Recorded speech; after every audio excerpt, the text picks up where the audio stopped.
things on my mind at the minute. First one, cost of living crisis. Second is no more May. And I wanted to just pop in the garden this morning and show you how you can benefit from leaving your grass to grow for a start, but also just letting the weeds return to your garden, and how this can actually benefit you during the cost of living crisis. It is a gorgeous rainy day, which is fantastic. All the plants are getting a lovely drink. The birds are still out here. There's no wind, it's not cold, it's just a little bit rainy. This is the perfect environment for actually just coming out and clearing your mind when you're a little bit stressed. I love it, I love spending time out here. But I've got so much coming in that's edible, that's herbal, that's medicinal, and I just want to show you how you can actually be even just partly self-sufficient, how you can just eat organic, you can eat something that's full of minerals like our foods that we get in the supermarkets are devoiding, and what's coming up in the lawn because we're not cutting it as well. So I'm just going to show you now. So here we've got our herb garden. We've got some flowers popping up through there, but we've got sage. Sage is wonderful for flavouring soups and meat dishes, but it's also really medicinal if you've got any kind of cold, bacterial infection. Sage is fantastic, and it's also anti-inflammatory. In fact, a lot of the things in this garden are anti-inflammatory and antibacterial, so you could just literally say that about almost anything. But we've also got lots of thyme as well, so we're growing lots of thyme here. A little comfrey plant there, but in amongst these as well, and I do pull them out a little bit just to give the plants that I want some space, but we still have nettles, we still have dandelions, we still have dock leaves, and I'll try and eat them as I pull them out as well. So of course nettles are one of the best things that you can actually put in your body. And we're going to take you over to my old potato bed. I haven't put anything in here this year because I've been down the allotment all the time. And here we've got a gorgeous selection of nettles. Now nettles, of course, are fantastic. One of the most amazing things we can possibly put in our bodies.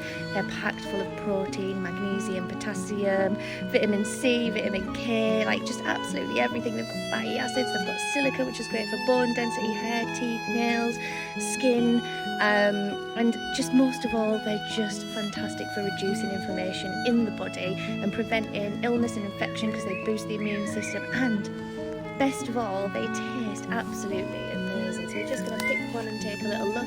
These are the little spring tops that we want to be eating. Obviously I can't just pop it in my mouth, we're going to cook it first somehow. The stinging hairs are really fragile. It doesn't take much to kill it. A bit of hot water, or bung it in the oven or in a curry or anything like that, and a few seconds in there, the sting's dead. Now, I do have a lot of weeds in my garden, edible weeds, but I also have things that I've planted intentionally for self-sufficiency. And this has been going for about 4 or 5 years. We started planting trees and bushes and other things, and they're just starting to really come in now. So here we've got this pear tree. It's absolutely huge now, and it's hard to see because the flowers have just been pollinated and they're just turning into, one's just fallen off there, but they're just about to start turning into pears here, and they're absolutely covered. Can you see all of those flowers? Absolutely covered. It gets really full with pears. We've got another tree here. This is an apricot tree. People are quite shocked to the idea that you can grow apricots, especially in the northeast of England, but as long as you've got a sheltered position where it's not going to get too much wind damage, and you've got lots of sun, so this is south facing, it gets really hot here against this fence, so we actually will do all right with that. I've got some perennial cabbage here. Absolutely gorgeous plant that just replants itself when it drops to the ground as well and keeps producing. It's fab. In amongst those, we've planted things like raspberries, and we've got gooseberries, and we've got more dandelions here. We get the biggest dandelion leaves here because the soil's great and we've really looked after it. I'm going to show you this dandelion leaf. And they are massive. They're great in a salad. Fantastic for the liver, and especially if you get acne as well.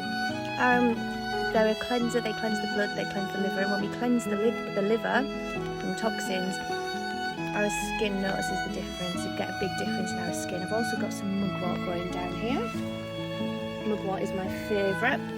Fantastic kitchen herb, but fantastic medicinal herb as well. That's a fantastic one for self-sufficiency especially.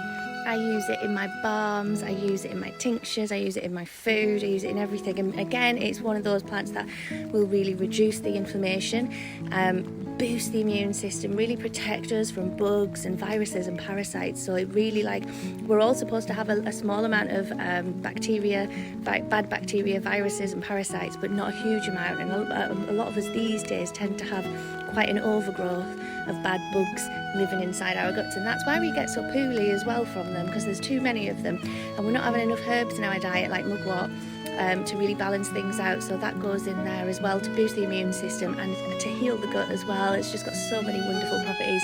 But I also make a lovely balm out of it, which is fantastic for skin, eczema, any cuts and bruises and things like that. Absolutely love it. And also fantastic for period pains, balancing the menstrual cycle, fantastic for menopause. It's just wonderful. Here I've got my apple tree. This was already here. It was the only thing that was in the garden apart from grass when we moved in.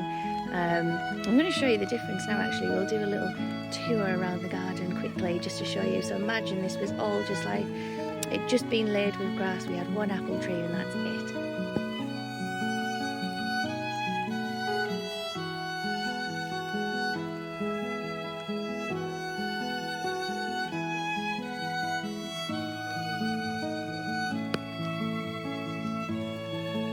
Big change, big difference.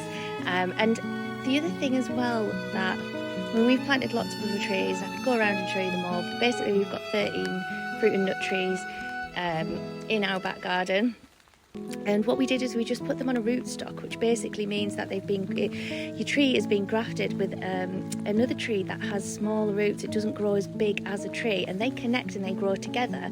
And then it basically just stops your apple tree or your fruit tree, whatever it is that you've bought, from getting too big for your garden space. And then of course you just prune it every year once it gets too big or to a certain size to keep it right in your space. And then that way you can get more different varieties in your garden without it overtaking. So this is another fantastic tip for self-sufficiency. Now the beautiful thing about letting your grass grow like we do is all of the wonderful species that we suddenly get returning back to us. Now we did plant wildflower seeds originally, and many of them just stop coming up eventually, and what happens is the land starts to choose the plants that are best for the land. And that your particular space, your particular microclimate, it chooses whatever the soil needs, you know, whatever's best for that area. And it's wonderful to see which plants decide to stay and which ones it's just not right for. And it's nice to kind of fall into acceptance of that as well, and learn to love them. So I'll show you what we've got.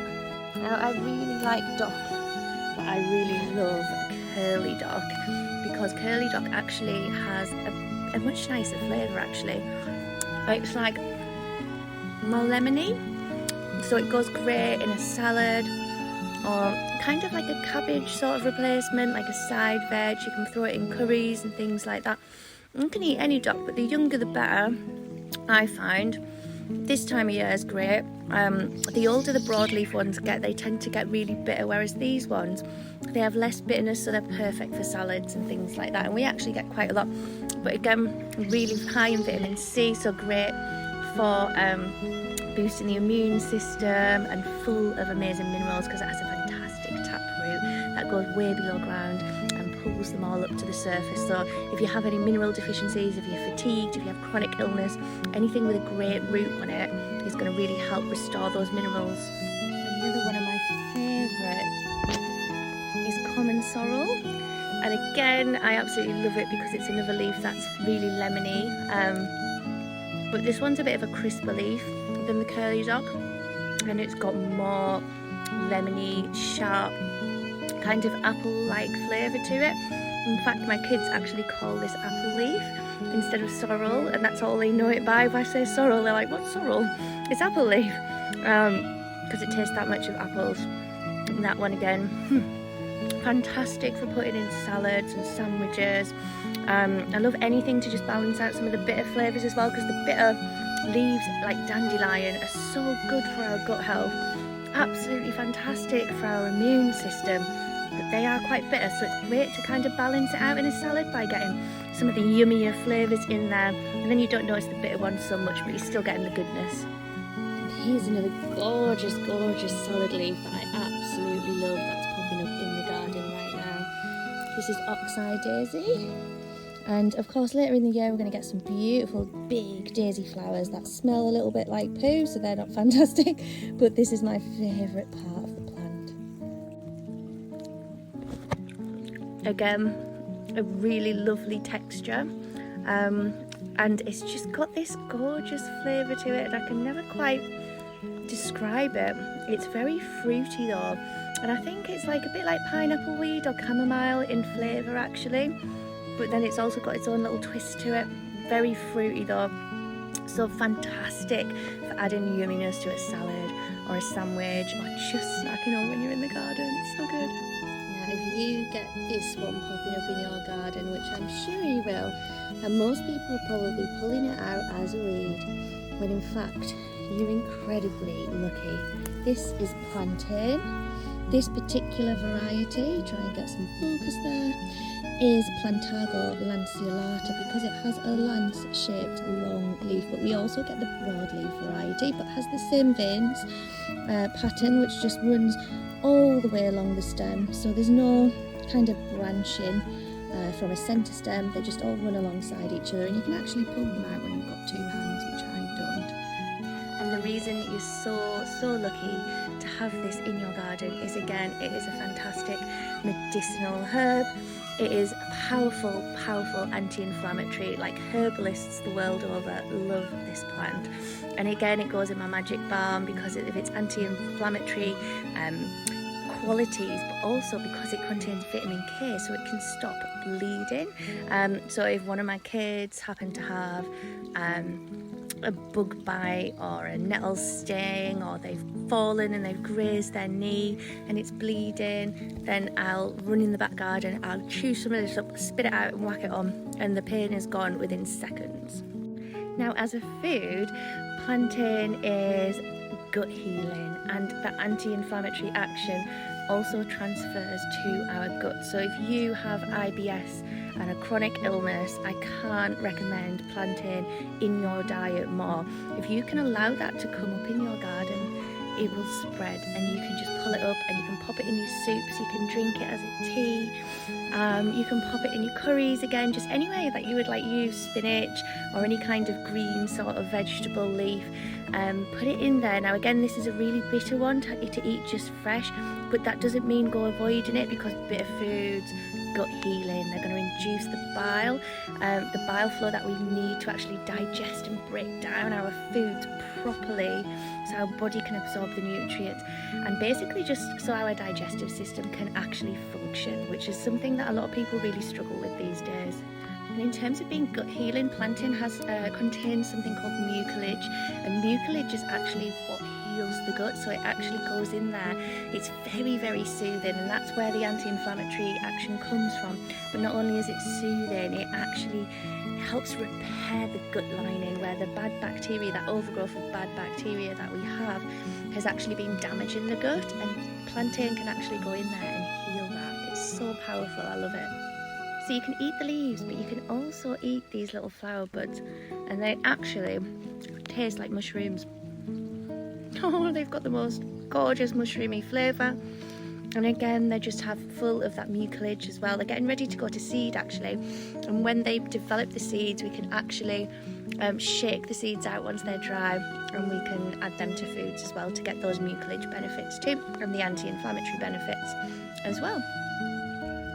And over here we have this beautiful, gorgeous, really medicinal herb called herb Robert, and this is actually a fantastic coriander substitute. It has a really powerful herby aroma and taste, very similar to coriander, which is not great news if you don't like coriander. It's a very Marmite herb, but it is also absolutely fantastic for our health. So herb robert is another one of those plants that is just absolutely packed full of those minerals that we're deficient in, lots of amazing vitamins that we're deficient in that we don't get enough of, but again has a really powerful anti-inflammatory action. But not only that, it actually is an oxygenator. So what it does is it actually pumps the blood cells full of oxygen, giving it a bit of an anti-cancer effect. So it's actually been studied for its effects as a preventative against cancer. So cancer actually tends to kind of deprive the blood cells of oxygen, and that's how it takes over, whereas herb robert has the opposite effect, so it can actually counter it, and that's been noted in the studies. So it's a really good preventative to just get in the diet, drink as a cup of tea. It makes a lovely wild herbal cup of tea, so much better for you fresh as well. And right behind me we've got this very young sweet cherry tree, and as you can see right now we're just getting lots of lovely flowers that are currently being pollinated by the bees, so we're very happy about that. And then below that, what we've done is we've covered the ground with a nitrogen fixing plant which benefits the tree. It also stops the soil from drying out because the sun's energy is absorbed by the ground cover crop that we've planted underneath. But the ground cover crop happens to be wild strawberries and absolutely delicious. I'm just going to show you now. So these are our wild strawberries, which are just starting to flower and again being pollinated. The pollinators are super happy, especially because this one is native as well. So native pollinators especially will be very happy with this one. And it just completely covers the ground. We have got some grass that's moving in there, so I'm going to actually pull some of that grass out to allow more, because the grass can compete, whereas the strawberries, they don't have deep roots, so they don't compete with the tree. They actually just like work together, and it's a fantastic companionship. And there's still actually so much in the garden that I haven't talked about, that I could talk about, but then I would probably be here all day. But that just gives you a really good idea of how we can fill our back garden spaces. And my garden, I mean, it's a decent size. It's not huge though, and to be fair, even if I was to cut this in half, it's still massively productive.